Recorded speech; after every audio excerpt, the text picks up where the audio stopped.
Hello, welcome to this Blender topic on make-believe folding. I'll just play the render of this topic and you can decide if this is something that you're interested in or if you want to pursue other things. So here you can see how these two sheets are folding, one in a kind of an accordion method and the other one stacks one top of the other. And they're very similar in terms of how they're constructed, and there's just basically the poses that are a little bit different. That's all that is different with them. But of course, there are other things to take into account in terms of designing these or constructing these. This is what the mesh looks like. It's a very simple mesh. There. It's made out of separate panels, and then you have this armature that is attached to or parented to it, and it has its joints like this down here in this corner, and then see here if we can get this right here, up here, so it goes from the bottom to the top to the bottom to the top, so that when it folds, this surface here folds flat right on top of that surface, and that's exactly what we would like it to do. So then we'll look at this here, which is a unparented, I think. Let's see if it's unparented. No, it's not. We could do this like that. In this file, it's not parented yet. It's the same kind of mesh, same kind of armature. And if we look at what the names are on this, they're called A1, A2, A3, okay, and so forth. And if we go to the mesh here, we can see that there are no vertex group yet. So what we can do is you take this, you have the mesh selected, select the armature, do Control P and choose empty groups, and then we can look here again, and then you can see that now you have all these vertex groups that correspond to the names of the bones, and they are but they are not, they just are names. They don't have any vertices in them. So what you can do then is since you have all these separate panels, it becomes pretty simple actually. You just go into edit mode, and it's easy to be in face mode for this. Select this one here, L, that selects all the connected, and A1, that's this bone here that I know, and then I assign that, deselect and select. Okay, that worked. And I just keep doing this. Select a easily selectable face, press L, go to that vertex group, assign that, and make sure it worked. Yes, it worked. And then you can just keep doing this.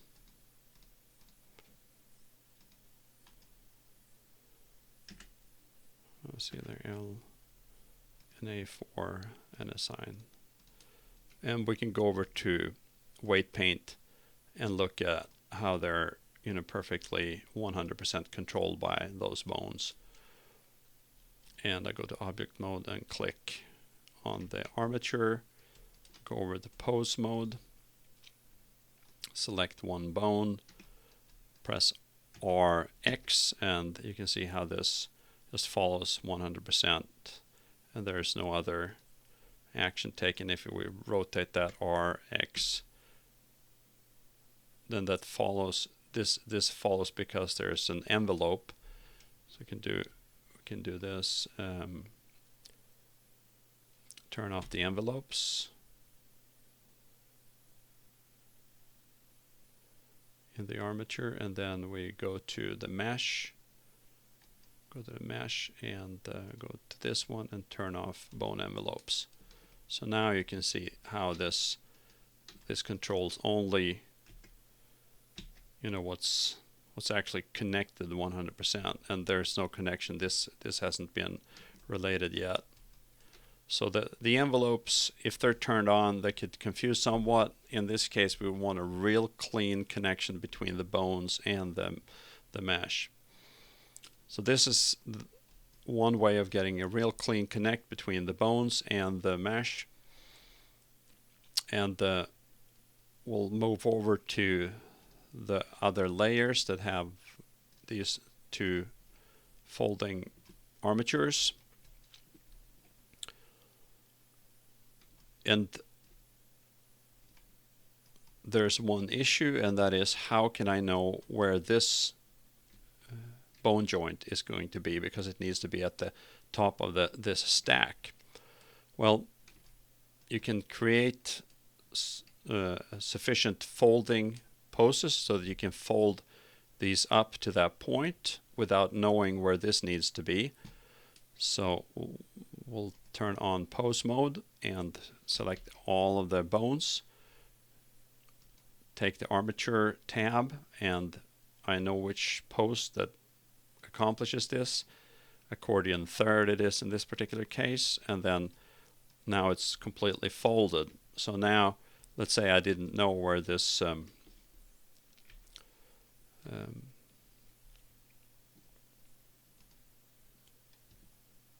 this joint needed to go. Now I've already placed it there, but what I can do is I select the mesh object, go into edit mode, and now if I try to use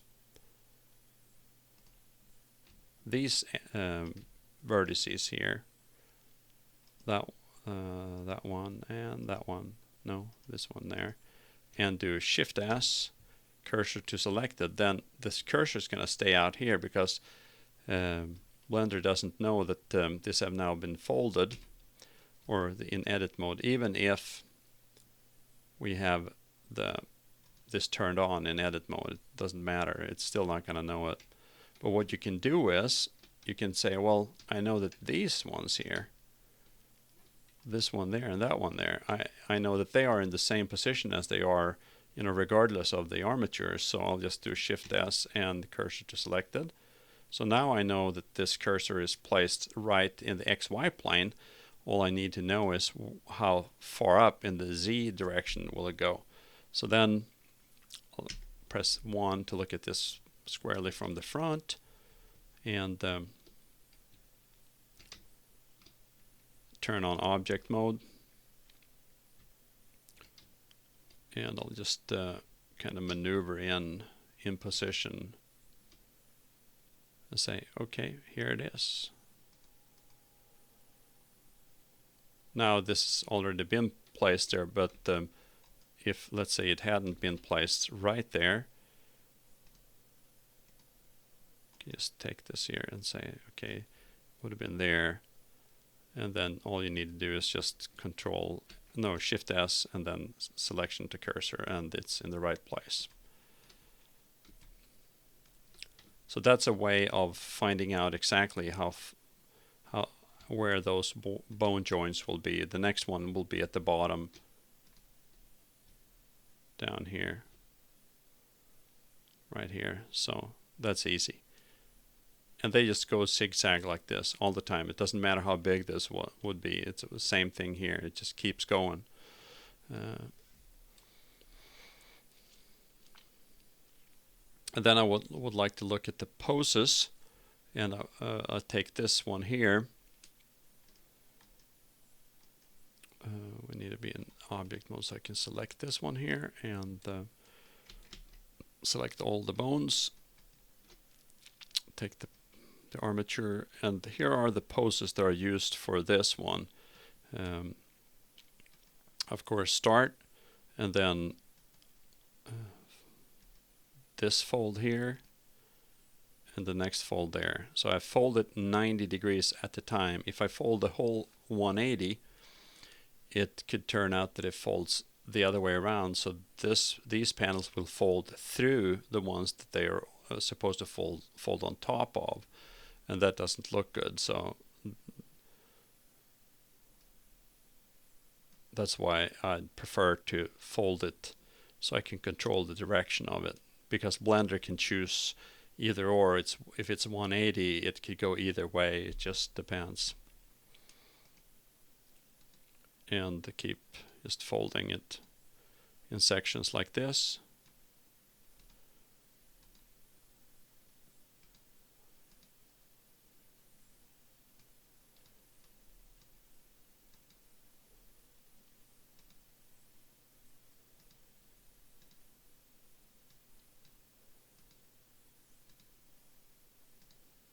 And like this.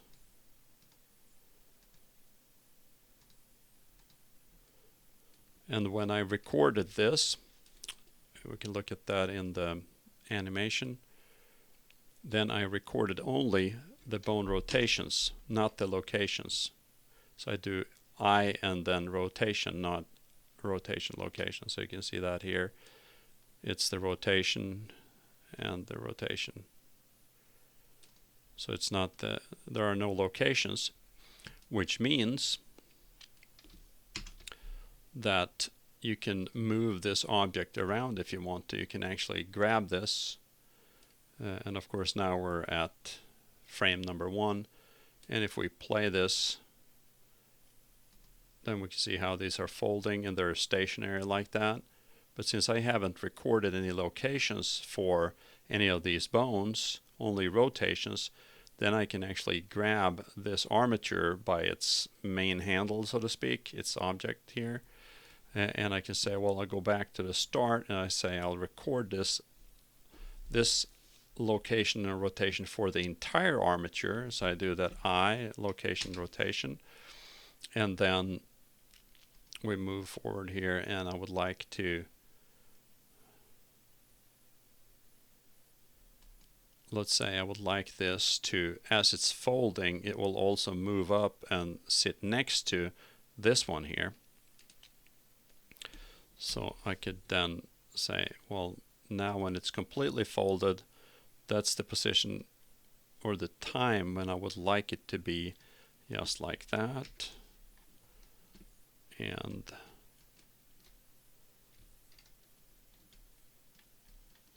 I can just rotate it in the X direction 90 degrees, R, X, 90, no, minus 90, R, X, minus 90. I need to be in another keyboard mode.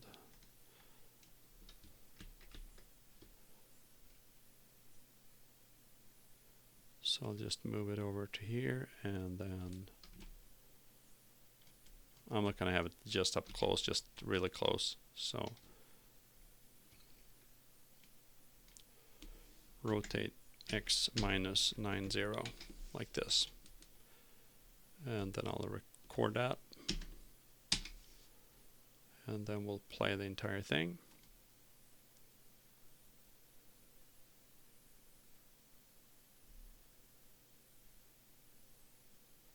Like that.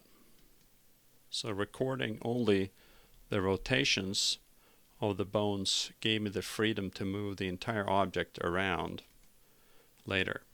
So that's a good thing when you deal with the armatures that don't necessarily, record the locations, because it might be irrelevant. You're mostly working with the rotation of the bones anyway. So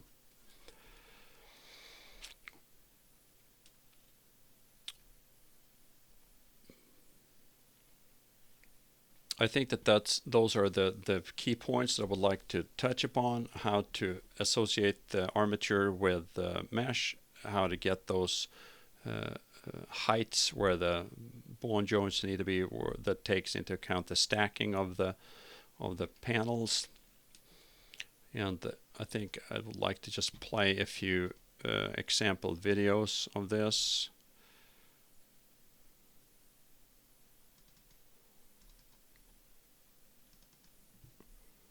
Here's one. Here's just a standing fold. This is exactly the same. Get some video card problems there.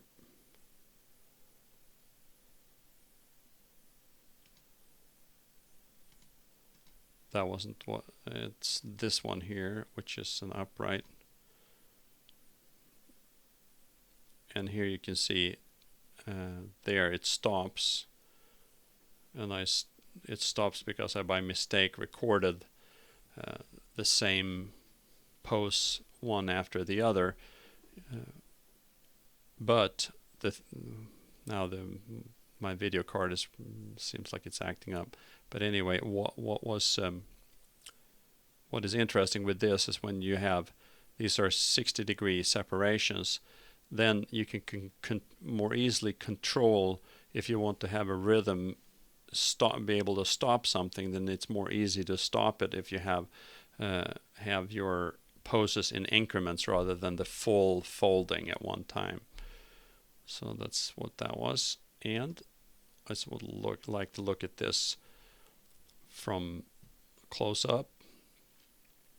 And here, these panels are subsurfed, which gives them a little bit more real sense.